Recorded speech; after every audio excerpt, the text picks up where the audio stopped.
Thank you very much, Mr. President, dear Volodymyr. What a pleasure to welcome you back to Brussels. I'm very pleased to be here with you today for our bilateral meeting that we just had, but also then the VTC that we will have in the Coalition of the Willing. And of course, I'm very glad that I'm able to accompany you and other European leaders for the meeting tomorrow that we do have with the US President in the White House. Since the beginning of Russia's brutal invasion, Europe has been at Ukraine's side, united, and we will support you for as long as it takes, for just and lasting peace. And this peace must be achieved through strength. Let me touch upon the main points. First, we must have strong security guarantees to protect both Ukraine and Europe's vital security interests. Ukraine must be able to uphold its sovereignty and its territorial integrity.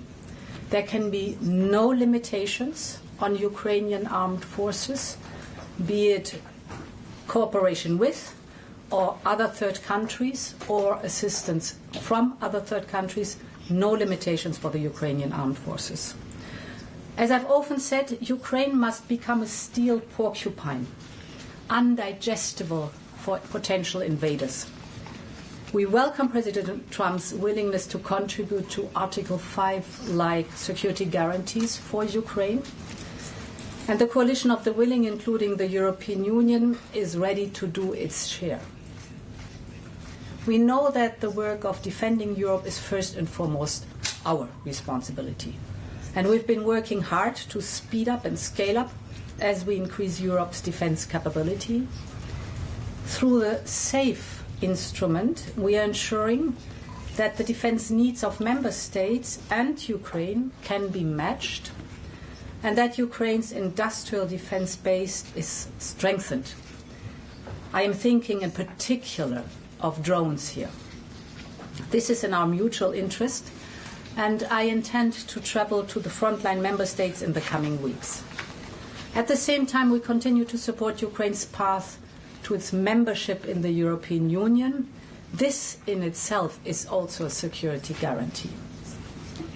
My second point, with regards to any territorial questions in Ukraine, our position is clear. International borders cannot be changed by force. These are decisions to be made by Ukraine and Ukraine alone. And these decisions cannot be taken without Ukraine at the table. My third and final point, as long as the bloodshed in Ukraine continues, Europe will maintain diplomatic and in particular economic pressure on Russia. We will continue to strengthen sanctions. We have adopted 18 packages so far, and we are advancing preparation for the 19th. This package will be forthcoming in early September. We know that sanctions are effective. We have already put Russia's immobilized assets to work for the benefit of Ukraine, and we will continue to put pressure on Russia's war economy to bring President Putin to the negotiation table. We're working with you, Volodymyr, and President Trump in this sense, and we will discuss all these topics and others in our joint meeting at the White House tomorrow. These are challenging times. Only Ukraine can choose its own destiny, but Ukraine can always count on Europe. Thank you so much. Thank you so much. Thank you so much. Dear Ursula, thank you for your support. Thank you for this day. It's very important for all your support from the very beginning of this war. And it's very important that you are with us and that we speak to America and we speak together. And it's important that Washington is with us. And today, in several forums, we are deciding what we are going to discuss in Washington. Dear journalists, it's crucial that Europe is as united now as it was at the very beginning, as it was in 2022, when the full-scale war began. This unity really helps to reach real peace, and it must stay strong. First, we have to stop the killings. Putin has many demands, but we do not know all of them. And if there are really as many as we heard, then it will take time to go through them all. It's impossible to do this under the pressure of weapons. So it's necessary to cease fire and work quickly on a final deal. We'll talk about it in Washington. Putin does not want to stop the killing, but he must do it. Second, we need real negotiations, which means they can start where the front line is now. The contact line is the best line for talking, and Europeans support this. And we thank everyone. Russia is still unsuccessful in Donetsk region. Putin has been unable to take it for 12 years. And the constitution of Ukraine makes it impossible to give up territory or trade land. Since the territorial issue is so important, it should be discussed only by the leaders of Ukraine and Russia at the trilateral Ukraine, United States, Russia. So far, Russia gives no sign that trilateral will happen, and if Russia refuses, then new sanctions must follow.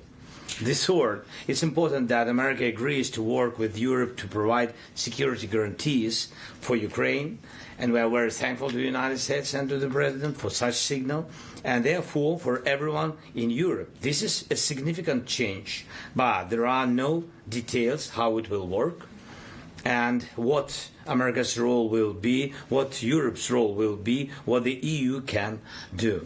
And this is our main task. We need security to work in practice, like Article 5 of Nato, and we consider EU accession to be part of security guarantees.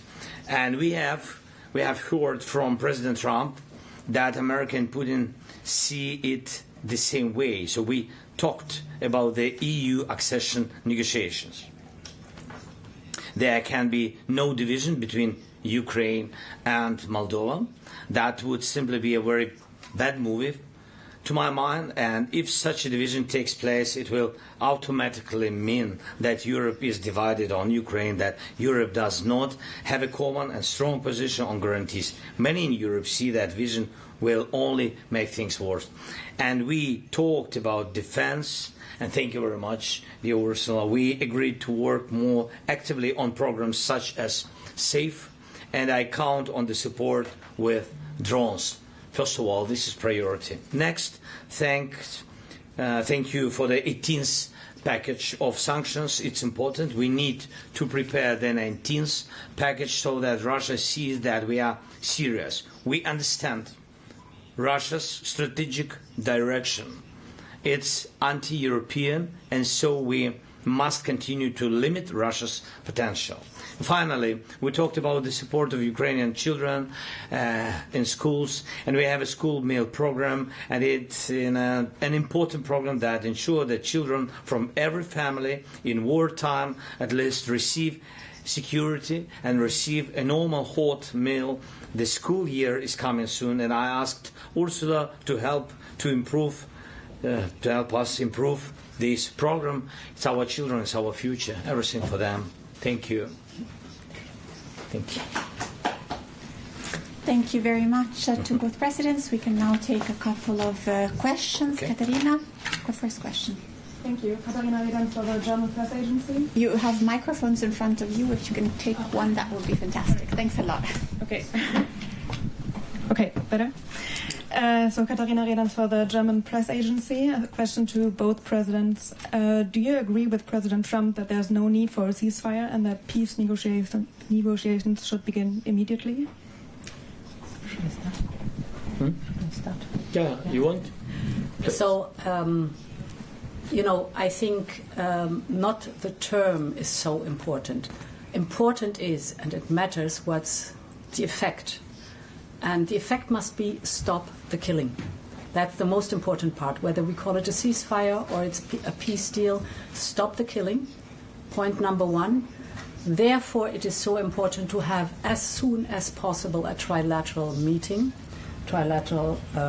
between the President of Ukraine, the President of the United States, and of Russia.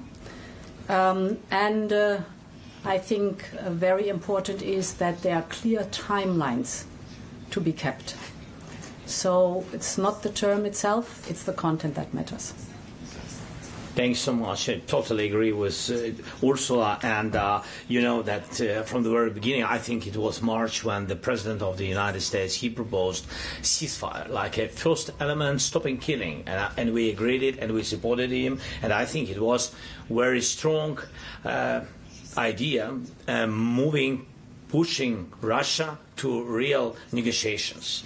And now we hear another signals. I think that we have to share it, all this, with details and what Ursula said about and what we talked bilaterally and what we will talk now with all our coalition villains, with all the Europeans. And we have to share all our thoughts with President Trump. We need the United States on our side. And I think that President Trump shared that we would need peace, but steps to this peace. We need, right, correct steps to have lasting peace. To stop Putin, it means not to make a pause in this war. Stop and have a lasting peace. Yeah, for all of us. Thank you. Thanks. Second and last question to Elena. Thanks. Thank you. I will start in Ukrainian if possible. Олена Абрамович, Радіо Свобода, українська служба. Пане президенте, Путін сказав, що розуміє, що Україні потрібні гарантії безпеки. У вас вже була розмова з президентом Трампом. Скажіть, чи озвучив він бачення Росії щодо гарантій безпеки для України, які прийнятні для Росії, так? І які гарантії безпеки, власне, прийнятні для України? Чи досі ми говоримо про troops on the ground, тобто війська певні, чи це ця 5 стаття, якщо можете пояснити ваше бачення, як це може виглядати? І коротке просто, як у вас настрій, чи нема перестроги, що в Білому домі може все піти так само, як було 28 лютого? Дякую. And sorry, if I may also to the Madam President, another question. I think we're good with one because we have a call soon. It's very quickly. Дякую. Can I answer Ukrainian? Yep. Дякую. Дякую за запитання. Передусім, я не знаю, про що реально говорили Путін і президент Трамп. І я хочу, щоб багато деталей президент Трамп сказав мені, потім європейським лідерам. І те, що президент Трамп сказав сигнал про гарантії безпеки, для мене це набагато важливіше, ніж думки Путіна. Тому що Путін нам не дасть ніяких гарантій безпеки. Гарантії безпеки – це сильна армія. Це може дати тільки Україна. Фінансування цієї армії – це може дати тільки, я вважаю, Європа.